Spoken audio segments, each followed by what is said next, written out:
ఏమే మేవు ఏమండి చెప్పండి.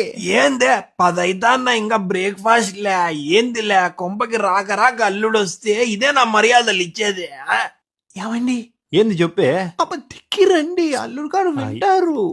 ఏం చెప్పు. ఇంకా ఈ పందికి నేను ఇంకా మేపలేనండి. వీళ్ళు ఇంకా ఎన్ని రోజులు ఉంటారో ఇట్లే. నేను ఒక పని చేస్తాను, నాకు బాగాలేదని చెప్పి యాక్టింగ్ చేస్తాను. మీరు ఏందో దోశనో ఇడ్లీనో తీసుకొచ్చి వాళ్ళ మొహాన్ని పడేస్తారా? సర్లే. ఏమే వీళ్ళని చూస్తా అంటే వండేటట్లు లేరబ్బా. నేను పోయి ఏందో ఒకటి తెచ్చుకుంటా, నీకేం కావాలో చెప్పు. అల్లుడు వస్తున్నాడు యాక్టింగ్ చెప్పాలి. అవునా? అయ్యో నొప్పిస్తాంది నడుము. మామయ్య నేను బయటికి పోతాను, అందరికి దోశలు తీసుకొస్తా ఓకేనా? ఓకే అబ్బా, దోశలు తెచ్చినా వేడి వేడిగా ఉన్నాయి, ప్లేట్ తీసుకురా తిందాం. పట్టుకురా పో. మాకేం వద్దులేండి, మీరే తినండి. మీరు వచ్చేలోపు మేము చికెన్ కర్రీ పూరి తిన్నాం ఇంట్లో. అయ్యో నక్క నాకు బయటికి పంపించి మీరు తిన్నారా? అంతే కదా.